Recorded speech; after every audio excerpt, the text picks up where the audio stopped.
पाकिस्तान टिड्डे भेज रहे हैं, नेपाल ज़मीन मांग रहे हैं, चाइना वायरस भेज रहे हैं, अब श्रीलंका भी आएगा रावण के हत्या का बदला लेने। देश संकट में है, तुम लोग नहीं समझोगे। लॉकडाउन में ऐसा भी सुनने को आया था कि कुछ लोग मानने को तैयार ही नहीं थे। लॉकडाउन होते हुए भी कोई घूमने निकल जाते थे, कोई मॉर्निंग वॉक पे जाते थे, कोई मॉर्निंग वॉक पे जाके आते थे तो साथ में पुलिस का प्रसाद भी लेके आते थे।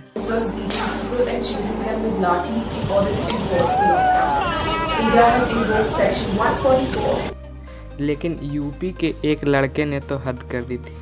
वो घर से निकला कह के कि जा रहा हूँ सब्जी लाने, और दुल्हन लेके आया। उत्तर प्रदेश के गाजियाबाद में एक दिलचस्प मामला सामने आया है। यहाँ लॉकडाउन के दौरान एक शख्स घर से सब्जी और राशन लेने के लिए निकला था, लेकिन जब वापस लौटा तो दुल्हन को साथ लेकर आया। ये मामला साहिबाबाद का है। इस सज्जन को क्या तकलीफ है भाई? ये जो लॉकडाउन 1, लॉकडाउन 2, लॉकडाउन 3, लॉकडाउन 4 जो भी हुआ है, उसके चलते कुछ हो या ना हो, लेकिन काम करने वाले लोग आलसी हो गए हैं, और मेरे जैसे लोग तो आलसी अल्ट्रा मैक्स प्रो अपडेटेड सब हो गए हैं। इस लॉकडाउन में जब भी टीवी खोलते थे उसमें दिखता था कोरोना के यहाँ इतने केस हुए, यहाँ इतने केस हुए, यहाँ इतने केस हुए, लेकिन कभी कभी ये चीज़ भी दिखती थी। लेकिन ये देख के ऐसा लगता है कि इनको बस मौका चाहिए। पूरे न्यूज़ चैनल वाले मिला के दाऊद इब्राहिम को अब तक कम से कम 10-15 बार मार चुके होंगे, लेकिन फिर वो कहीं से जिंदा हो जाता है। This is beyond science. इसके लिए हमें कोई सुपर पावर चाहिए। और ऐसा भी नहीं है कि लॉकडाउन में सिर्फ नुकसान ही नुकसान हुआ है, कुछ ऐसे चीज़ भी हुए हैं। ऐसा मास्क का आविष्कार देखकर कोरोना ने तो मौके पे ही दम तोड़ दिया।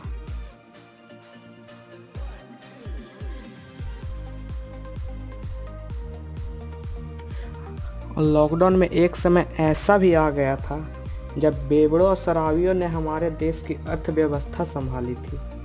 जब लॉकडाउन में पहला दिन शराब की दुकान खुली थी तो एक दिन में रिकॉर्ड 500-600 करोड़ का शराब बिका था। यूपी में 300 करोड़ रुपए की शराब की बिक्री हो गई और पहुंचे होंगे दुकानों पे। कर्नाटक की बात करें तो 45 करोड़ रुपए का शराब जो है वो यहाँ पर बिक गई। अलग अलग इलाकों की, राजस्थान की बात करें, अलग अलग राज्य की, राजस्थान में तो सिर्फ 2 घंटे में 59 करोड़ रुपए की शराब की बिक्री हो गई। यानी 10 बजे दुकान खुली होगी तो 12 बजे तक 59 करोड़ रुपए की शराब की बिक्री राजस्थान में हो गई। तो ये इसलिए अभी भी जब कोई शराब लेने निकले तो उनका ताली बजाकर उत्साहवर्धन करें, क्योंकि वही देश की अर्थव्यवस्था में योगदान देने जा रहे होते हैं। देश जब खराब स्थिति में थी तो इन्होंने ही हमारी अर्थव्यवस्था संभाली थी। और बात की जाए तो शराबियों के चलते ही बहुत सारे धंधे चल रहे हैं। शराब की एक बोतल सिर्फ शासन को ही राजस्व नहीं देती, बल्कि सोडा, कोल्ड ड्रिंक, पानी बाटल उद्योग, डिस्पोजल गिलास, फ्रूट इंडस्ट्री, पोल्ट्री उद्योग, चखना, नमकीन आदि गृह उद्योग जैसे अनेक कार्य शराबी लोगों पर निर्भर है और इनके द्वारा भी राजस्व मिलता है।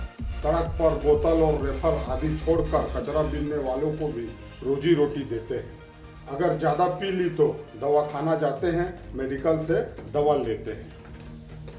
झगड़ा होने पर पुलिस थाना, बाद में वकील करना, कोर्ट कचहरी में काम करने वालों को काम मिलता है।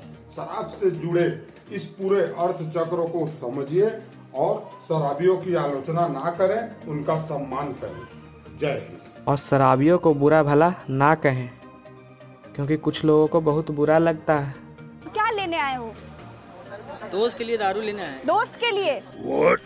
कसम खा लो। कसम से खा लिया है? दोस्त के लिए लेने आए हो और खुद तो नहीं पीते? अच्छा, लोग शराबियों को बड़ा बुरा कहते हैं, ये सही करते हैं या गलत करते हैं? वही लॉकडाउन में भारतीय युवा का टाइम पास का एक विशेष साधन हो गया था। एक सबसे बड़ी कंट्रोवर्सी, जो दुनिया में सबसे बड़ी कंट्रोवर्सी आज तक हुई थी, और वो थी टिकटॉक और यूट्यूब के बीच में। एक कोई गमछे वाले भाई साहब थे जिनको कुछ यूट्यूब से आप समझ ही गए, उसी के चलते तो लॉकडाउन यूं निकल गया यूं। पता ही नहीं चला कब निकला। झूठ बोल रहा है।